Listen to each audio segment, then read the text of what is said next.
Olhe para este rosto. É a imagem que a história oficial nos vendeu.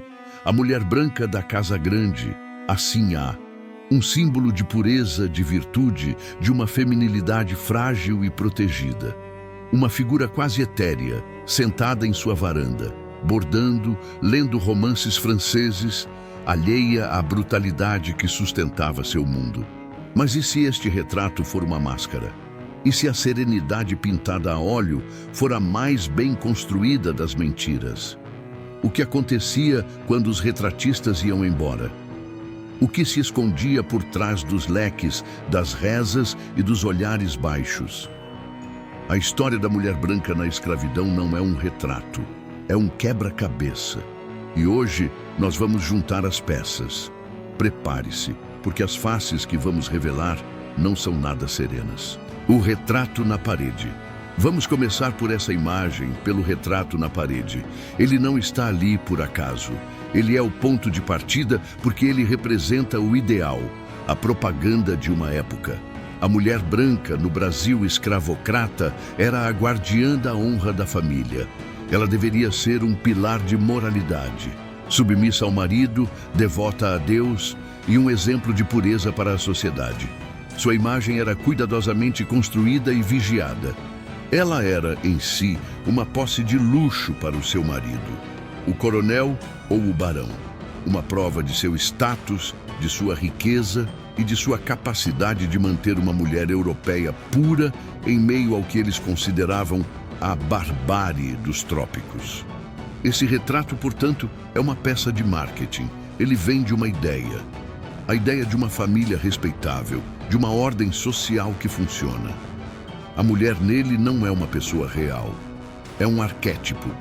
A Virgem Maria, da Casa Grande. Intocável, serena, quase divina. E essa imagem era fundamental para a autojustificativa do sistema. Se a Casa Grande abrigava uma figura tão pura e moral, então o que acontecia na senzala, por mais brutal que fosse, era apenas um detalhe necessário, um mal menor para sustentar aquele ideal de civilização. Mas é aqui que a nossa investigação começa, porque a realidade, meu amigo, sempre escapa pelas rachaduras da propaganda. A mulher real, de carne e osso, que vivia por trás daquele retrato, não era um anjo. Ela era um ser humano. Um ser humano colocado em uma posição de poder e ao mesmo tempo de impotência.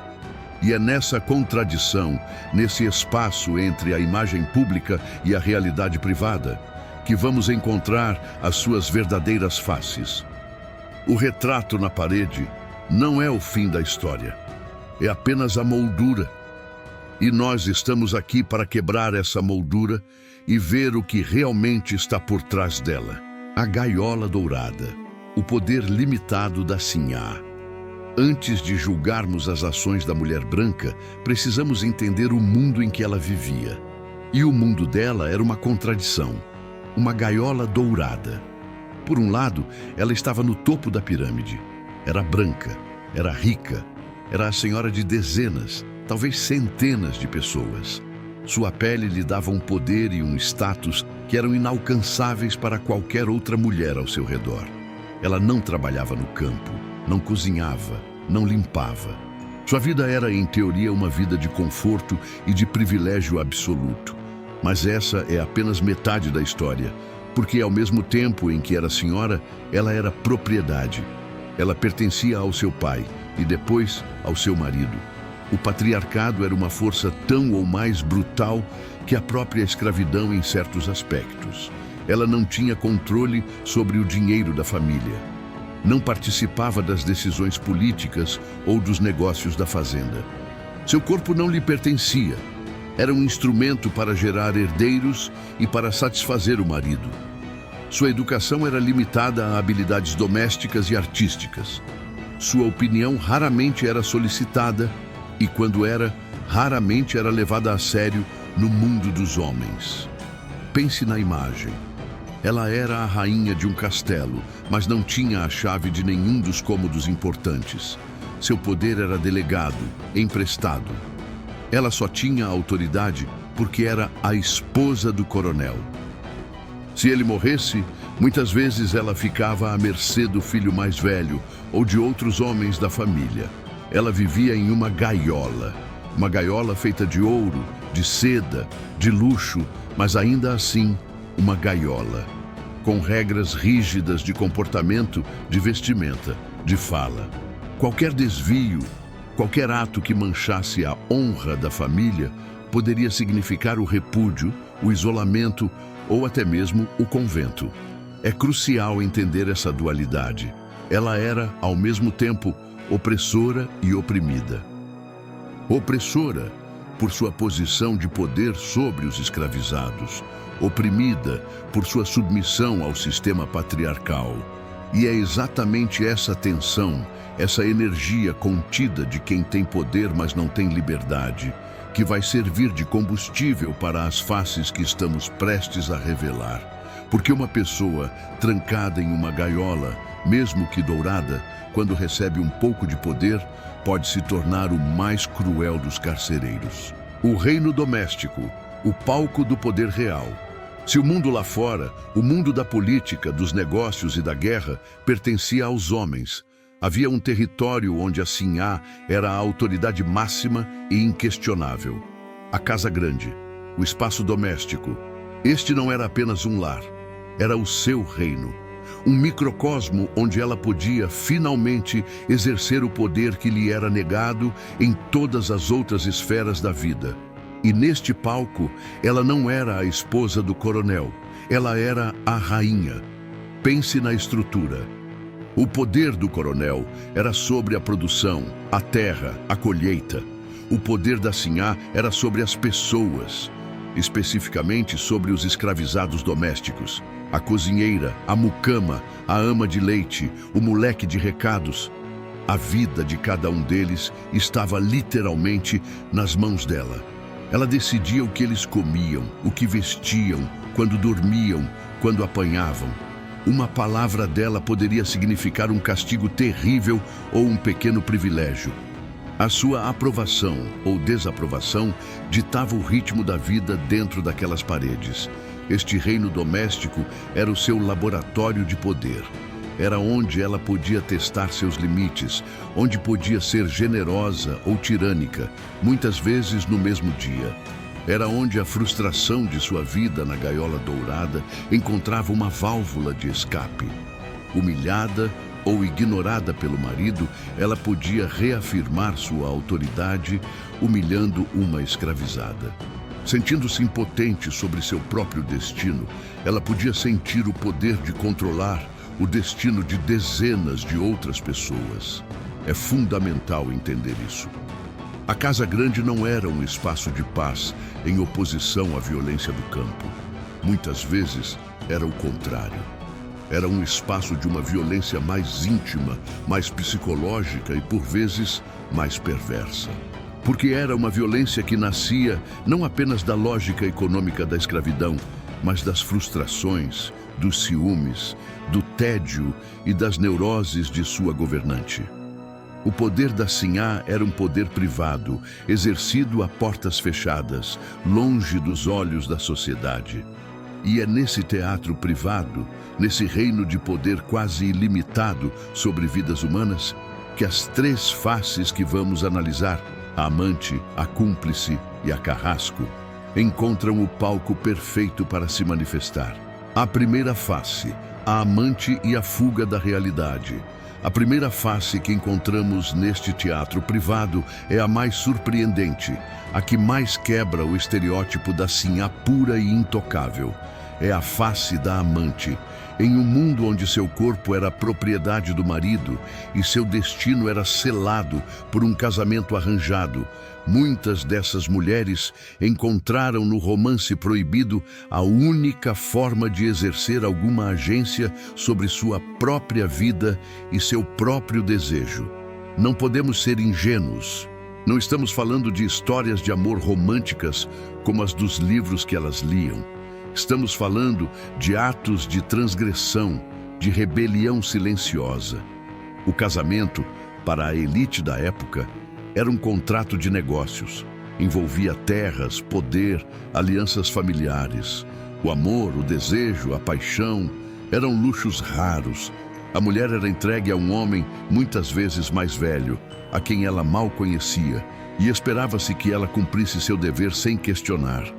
A solidão e a frustração nesse tipo de união eram imensas, e é nesse vácuo emocional que a figura do amante aparece. E quem eram esses amantes? As possibilidades eram variadas e todas perigosas. Poderia ser um parente próximo, um primo que vivia na fazenda. Poderia ser um viajante, um naturalista ou comerciante europeu que trazia notícias de um mundo livre e excitante.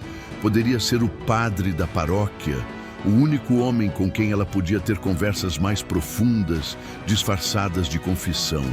E no caso mais tabu e arriscado de todos, poderia ser um homem escravizado. Um homem que, por sua proximidade na Casa Grande, se tornava o depositário de uma afeição proibida, em uma dinâmica de poder extremamente complexa e perigosa para ambos. Ter um amante para Sinhá não era apenas sobre sexo ou paixão, era sobre ter um segredo que era só dela, em uma vida onde tudo era controlado pelo marido. Era uma forma de sentir que, pelo menos em uma área de sua existência, ela estava no comando. Era uma fuga da realidade opressiva de seu casamento, uma pequena janela de liberdade em sua gaiola dourada. Claro, era uma liberdade com um preço altíssimo. Se descoberta, a punição seria brutal para ela e para seu amante. Mas para algumas, o risco valia a pena. Era a única maneira de se sentirem vivas. O fruto do silêncio. Os filhos do outro lado da cama. A infidelidade no Brasil escravocrata era uma via de mão dupla, mas com regras drasticamente diferentes para cada gênero. Enquanto a traição da Sinhá era um segredo perigoso, a do coronel era muitas vezes um fato público e aceito. Ele tinha o poder de se deitar com qualquer mulher sob seu domínio, especialmente as escravizadas. E dessas uniões forçadas nasciam crianças. Crianças que eram, ao mesmo tempo, filhas do Senhor e propriedade do Senhor. E elas viviam ali, na Casa Grande ou em seus arredores, sob o olhar constante da esposa oficial. E aqui, a gente se depara com uma das situações psicológicas mais complexas para a mulher branca. Como ela lidava com esses filhos? Os filhos do outro lado da cama. Eles eram a prova viva, diária, da traição de seu marido. Eram um lembrete constante de sua própria falha em produzir herdeiros ou de sua insuficiência em satisfazer o marido. A presença dessas crianças era uma humilhação silenciosa. A reação da Sinhá a essa situação podia variar drasticamente, revelando diferentes facetas de sua personalidade. Muitas vezes, a reação era de uma crueldade fria. Ela via nessas crianças não irmãos de seus próprios filhos, mas rivais. Pequenos bastardos que poderiam, de alguma forma, ameaçar a herança de sua prole legítima. E então, ela os ignorava, os humilhava ou pedia ao marido que os vendesse para longe, para que ela não tivesse que conviver com aquela afronta. A criança se tornava o alvo de um ódio que, na verdade, era direcionado ao marido, mas que era perigoso demais para ser expresso a ele. Mas, e aqui a história se torna ainda mais surpreendente, existiam casos contrários. Algumas senhoras, talvez por um sentimento de solidariedade feminina, por compaixão cristã ou por um complexo cálculo de poder, acabavam adotando ou protegendo essas crianças. Elas se tornavam madrinhas, davam uma educação rudimentar, aliviavam seu trabalho.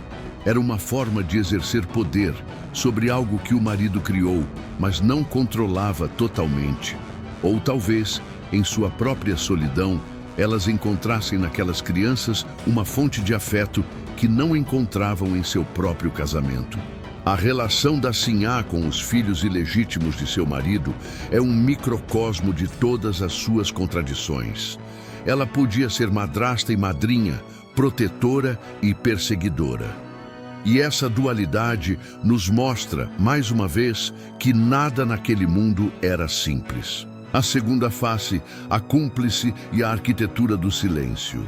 Se a face da amante era a da rebelião secreta, a segunda face é talvez a mais comum e a mais perturbadora em sua passividade. É a face da cúmplice. Esta é a mulher branca que talvez nunca tenha levantado um chicote, que talvez até se considerasse uma pessoa boa e cristã. Mas seu poder não estava em seus atos, estava em sua omissão, em seu silêncio. Um silêncio que se tornava a argamassa que mantinha os tijolos daquele sistema de terror no lugar. Pense na rotina da Casa Grande. A Sinhá ouvia os gritos que vinham do tronco. Ela via a escravizada que servia o jantar com os olhos inchados de choro. Ela sabia das visitas noturnas de seu marido à senzala. Ela sabia da violência, da exploração, da dor que permeava cada canto daquela propriedade. Ela não era ignorante. Ela era uma testemunha ocular do horror. E, na maioria das vezes, ela escolhia não dizer nada. Por que esse silêncio? Havia o medo, claro. Desafiar a autoridade do marido, o senhor absoluto, poderia trazer consequências terríveis para ela mesma. Intervir em um castigo poderia ser visto como uma afronta, uma quebra de disciplina que minaria o poder dele. O silêncio era uma estratégia de sobrevivência em sua gaiola dourada. Manter a paz, mesmo que fosse a paz dos túmulos, era uma forma de garantir seu próprio conforto e segurança. Mas havia algo mais profundo. O silêncio dela também era um ato político. Ao não questionar a violência, ela a normalizava, ela a legitimava. Seu silêncio era um consentimento tácito. Era como se dissesse: isso é necessário para manter nossa ordem, nosso status, nosso luxo. Ela era uma beneficiária direta daquele sistema. A comida em sua mesa, os vestidos em seu armário, as joias em seu pescoço, tudo era fruto daquela brutalidade. Falar contra o sistema seria falar contra a fonte de seu próprio privilégio. E isso, para a maioria, era um passo impossível de dar. A cumplicidade da Sinhá não era, portanto, apenas uma falha moral individual. Era a arquitetura do próprio sistema. Ela não precisava ser a vilã da história. Bastava que ela se recusasse a ser a heroína. E seu silêncio, meu amigo, era o som mais alto daquela casa. O veneno no açúcar, a guerra fria da Casa Grande. A face da cúmplice se torna ainda mais complexa quando o silêncio dela não é apenas sobre a violência geral da fazenda, mas sobre uma ameaça direta ao seu próprio território. A infidelidade do marido com uma mulher escravizada. Aqui, a cumplicidade se mistura com o ciúme e o resultado não é um confronto aberto, mas uma guerra fria. Uma guerra travada com as armas que a Sinhá dominava. A intriga, a fofoca e a manipulação do poder doméstico. Imagine a situação. A Sinhá sabe que seu marido tem uma amante na senzala. Ela não pode confrontá-lo diretamente, pois isso seria uma afronta à sua autoridade masculina. Ela não pode atacar a escravizada abertamente, pois isso seria admitir publicamente a traição e sua própria humilhação. Então, o que ela faz? Ela inicia uma campanha de terror psicológico, uma guerra de guerrilha dentro de sua própria casa. A escravizada, que é amante do coronel, de repente começa a receber as piores tarefas. A comida que ela prepara é sempre criticada. Pequenos erros, antes ignorados, agora são punidos com uma severidade desproporcional. A Sinhá espalha fofocas sobre ela entre os outros escravizados, isolando-a, transformando-a em uma pária dentro de sua própria comunidade.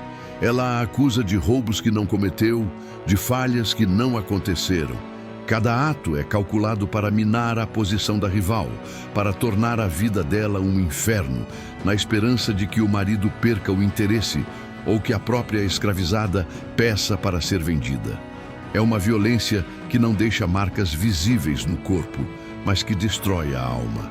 É o veneno misturado no açúcar, a palavra doce, seguida de uma ordem cruel, o elogio em público, seguido de uma humilhação em privado. A Sinhá, neste papel, se torna uma mestra da manipulação. Ela usa sua posição de poder não para um confronto direto, que ela sabe que perderia, mas para uma campanha de desgaste. Ela não luta contra o marido. Ela destrói a mulher que se tornou o objeto do desejo dele. E nessa guerra fria, travada nos corredores e cozinhas da Casa Grande, ela revela uma inteligência estratégica tão afiada quanto cruel, provando que o silêncio da cumplicidade pode a qualquer momento se transformar no sussurro da vingança. A terceira face, a carrasco e a transferência da humilhação. Agora, nós chegamos à face mais brutal, a mais difícil de encarar, a face da carrasco. Esta é a mulher branca que não apenas consentia com a violência, mas que se tornava a sua principal agente. A Sinhá que pegava o chicote, que inventava castigos, que encontrava prazer ou alívio na dor do outro. E para entender como uma mulher, criada para ser uma dama serena, podia se transformar em uma torturadora, a gente precisa entender um mecanismo psicológico poderoso: a transferência. Lembre-se da gaiola dourada. A Sinhá vivia em um estado de humilhação contínua. Humilhada pela infidelidade do marido, humilhada por sua falta de poder no mundo, humilhada por sua suposta falha em gerar herdeiros. Ela acumulava uma quantidade imensa de raiva, de frustração, de ressentimento. Mas ela não podia direcionar essa raiva para sua fonte original, o marido, o pai, o sistema patriarcal. Isso seria suicídio social. Então, o que acontece com toda essa energia reprimida? Ela precisa de uma válvula de escape. E a válvula de escape mais segura, mais acessível, eram os corpos dos escravizados. Eles eram o alvo perfeito. Eram considerados propriedade. Então a violência contra eles não era vista como um crime. Eram impotentes para revidar. Ao punir uma escravizada com uma crueldade desproporcional por um erro mínimo, a Sinhá não estava apenas punindo aquele erro. Ela estava inconscientemente punindo o marido que a traiu. Ela estava transferindo a humilhação que sentia para alguém em uma posição ainda mais baixa. Era uma forma de recuperar uma sensação de poder e de controle que lhe era negada em todas as outras áreas de sua vida. Cada golpe do chicote era um grito de raiva que ela não podia dar contra seu opressor real. Cada ato de crueldade era uma tentativa desesperada de se sentir forte, de se sentir no comando, de transformar sua própria dor de vítima em poder de algoz. Não estamos de forma alguma justificando a violência dela, estamos tentando entendê-la. A face da carrasco é o resultado tóxico de um sistema que oprime em múltiplos níveis. É o retrato de uma pessoa que, esmagada pelo poder de quem está acima, encontra alívio esmagando quem está abaixo. É a prova de que a dor, quando não é transformada, é quase sempre transferida. O arsenal da crueldade, a criatividade do mal. Quando a Sinhá assumia a face de carrasco, sua violência raramente era uma simples imitação da brutalidade do marido. Enquanto a violência masculina no campo era muitas vezes pragmática, visando a disciplina e a produção, a violência da Sinhá no espaço doméstico era frequentemente marcada por uma imaginação perversa, uma criatividade assustadora. Ela não queria apenas punir o corpo, ela queria atingir a alma. E para isso, ela desenvolveu um verdadeiro arsenal de crueldade. Os relatos históricos, os processos criminais e as memórias da época estão repletos de exemplos. O chicote era apenas o começo. Havia castigos que visavam a humilhação máxima. Uma escravizada que era considerada bonita demais podia ter seu cabelo raspado na frente de todos. Outra, acusada de ser preguiçosa, podia ser forçada a usar uma máscara de ferro, a máscara de Flandres, que a impedia de falar ou de comer por dias. A cozinheira que errava o ponto do sal podia ter a mão queimada no fogão ou ser forçada a comer a comida estragada até vomitar. A criatividade do mal se estendia à tortura psicológica. Havia a sinhá que proibia as mães de amamentarem seus filhos como punição. Havia aquela que batizava as escravizadas com nomes de animais e as proibia de usar seus nomes verdadeiros. E havia os castigos que usavam o próprio corpo da vítima como arma contra ela mesma. Relatos falam de escravizadas forçadas a sentar em formigueiros ou de pimenta sendo esfregada em suas feridas abertas para intensificar a dor. Esse arsenal não nascia apenas do ódio, nascia também do tédio, em uma vida sem propósito intelectual ou profissional, onde os dias eram longos e vazios. A administração da crueldade se tornava, para algumas, uma atividade, um projeto, uma forma de se sentir ocupada, de se sentir importante. A casa grande se transformava em um laboratório de dor, e a sinhá em uma cientista do sofrimento. Ao estudar esses métodos, a gente percebe que a face da Carrasco não era apenas sobre violência. Era sobre uma imaginação que, sem ter onde florescer de forma positiva, encontrou na escuridão um campo fértil para criar as mais terríveis formas de desumanização. O ciúme como sentença de morte.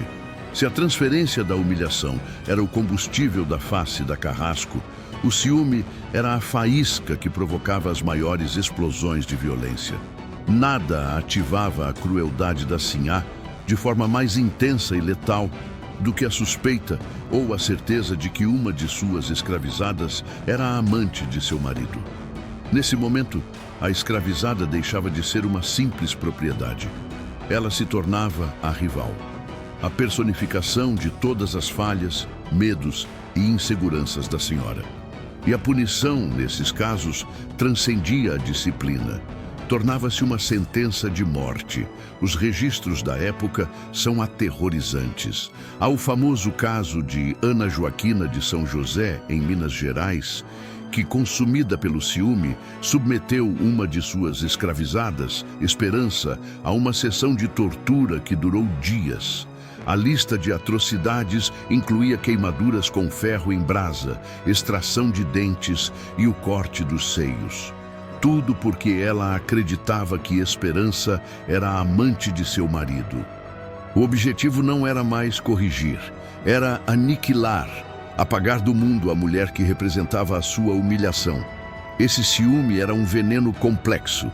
Era, em parte, o ciúme sexual, a raiva de ser traída.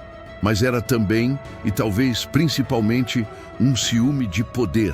A escravizada amante, em sua posição de vulnerabilidade, possuía algo que a sinhá não tinha, o desejo genuíno do homem mais poderoso da casa. Ela tinha uma forma de influência, uma intimidade com o coronel que a esposa oficial, com seu casamento arranjado, talvez nunca tenha tido. E isso era insuportável. A escravizada se tornava um espelho que refletia a própria solidão e o vazio do casamento da sinhá. E para destruir esse espelho, a violência precisava ser exemplar. A tortura da escravizada rival não era apenas um ato de vingança, era uma mensagem para o marido mostrando os limites de seu poder. Uma mensagem para as outras escravizadas. Um aviso aterrorizante sobre as consequências de se aproximar do Senhor. E uma mensagem para si mesma, uma tentativa desesperada de reafirmar seu lugar, seu status, sua posição de única senhora daquela casa. Nesses casos, a face da Carrasco atingia seu ápice. O ciúme não apenas justificava a tortura, ele a exigia. E a casa grande se transformava em um tribunal onde a juíza, a júri e a executora eram a mesma mulher, e a sentença era sempre a mesma, a dor extrema. O espelho quebrado, a rivalidade entre mulheres. Quando a gente olha para a violência da sinhá contra a escravizada, especialmente nos casos de ciúme, é fácil cair na armadilha de ver apenas uma história de uma mulher má contra uma mulher boa. Mas a verdade, meu amigo, é muito mais complexa. O que estamos vendo, na realidade, é o resultado de uma estratégia de poder muito antiga e eficaz: dividir para conquistar. O sistema patriarcal e escravocrata era mestre em jogar as mulheres umas contra as outras. Pense nisso. A sinhá e a escravizada doméstica viviam em uma proximidade física constante, mas em universos sociais completamente diferentes. A escravizada via na sinhá a fonte de sua opressão diária, a personificação do poder que a mantinha cativa. A sinhá, por sua vez, via na escravizada uma série de ameaças. A ameaça de ser substituída no afeto do marido. A ameaça de sua juventude e de sua beleza, que o tempo inevitavelmente roubaria da senhora. E a ameaça constante de que aquela mulher, que conhecia todos os segredos da casa, pudesse, de alguma forma, usar esse conhecimento contra ela. Elas eram como duas imagens no mesmo espelho quebrado. Ambas eram mulheres. Ambas viviam sob o domínio de um mesmo homem, o coronel. Ambas tinham seus corpos e seus destinos controlados por ele. Em um outro universo, elas poderiam ter sido aliadas. Poderiam ter encontrado solidariedade em sua condição de oprimidas pelo patriarcado. Mas o sistema foi projetado para impedir essa aliança. Ele criava uma competição por migalhas de poder, de atenção, de segurança. A sinhá, para manter seu status frágil, precisava reforçar a todo custo a distância entre ela e a escravizada. A violência era uma forma de dizer: nós não somos iguais, eu sou a senhora, você é a propriedade. A escravizada, por sua vez, para sobreviver, muitas vezes precisava navegar nessa dinâmica, usando a inteligência para ganhar a confiança da senhora, ou, em alguns casos, para ganhar a proteção do senhor, o que inevitavelmente gerava o conflito. O sistema as colocava em uma arena e as forçava a lutar. A rivalidade entre elas não era, portanto, um simples problema de mulheres. Era um pilar de sustentação do poder masculino. Enquanto elas estivessem lutando entre si, elas não estariam olhando para o verdadeiro arquiteto de sua opressão: o homem no topo da pirâmide. As herdeiras da gaiola. O legado das três faces, amante, cúmplice e carrasco. Três faces de uma mesma mulher, forjadas no teatro de poder da Casa Grande. Mas seria um erro pensar que essas faces morreram com a assinatura da Lei Áurea. Seria ingênuo acreditar que a gaiola dourada foi desmontada e que seus fantasmas não nos assombram mais. A verdade é que a estrutura de poder que criou essas personas deixou um legado cultural e psicológico profundo. Uma herança que, de formas sutis e nem tão sutis, ainda molda as dinâmicas de poder, de gênero e de raça no Brasil de hoje. Pense na face da cúmplice, a mulher que, em nome da manutenção de seu privilégio e de sua segurança, se cala diante da injustiça. Quantas vezes não vemos essa cumplicidade silenciosa hoje em nossas empresas, em nossas famílias, em nossa sociedade? O silêncio diante do racismo, do machismo, do abuso, por medo de balançar o barco, por medo de perder uma posição confortável. A arquitetura do silêncio que sustentava a Casa Grande ainda é uma planta baixa muito presente em nossas instituições. Pense na face da carrasco. A pessoa que, sentindo-se impotente em uma área da vida, transfere sua frustração e humilhação para quem está em uma posição de menor poder. O chefe que, pressionado pela diretoria, assedia seus subordinados. A dinâmica de poder em que a opressão é repassada em cascata. Do topo até a base, a necessidade de encontrar um bode expiatório, alguém para culpar por nossas próprias frustrações. Esse mecanismo de transferência ainda é um dos motores mais potentes das pequenas e grandes crueldades do nosso cotidiano. Finalmente, a história dessas três faces nos obriga a fazer uma pergunta desconfortável. Nós, como sociedade, ainda mantemos as mulheres presas em gaiolas? Talvez não mais de ouro e seda, mas gaiolas de expectativas irreais, de padrões de beleza inatingíveis, de jornadas duplas de trabalho, de culpas e de silêncios. E quando o fazemos, não estamos, de certa forma, perpetuando o mesmo ambiente tóxico que deu origem a essas três faces? A história da Sinhá não é apenas sobre o passado. É um espelho. Um espelho que nos mostra que as sementes do autoritarismo, da cumplicidade e da crueldade, uma vez plantadas, são terrivelmente difíceis de arrancar. E o legado delas, a herança dessas três faces, é uma sombra com a qual ainda temos que lidar todos os dias.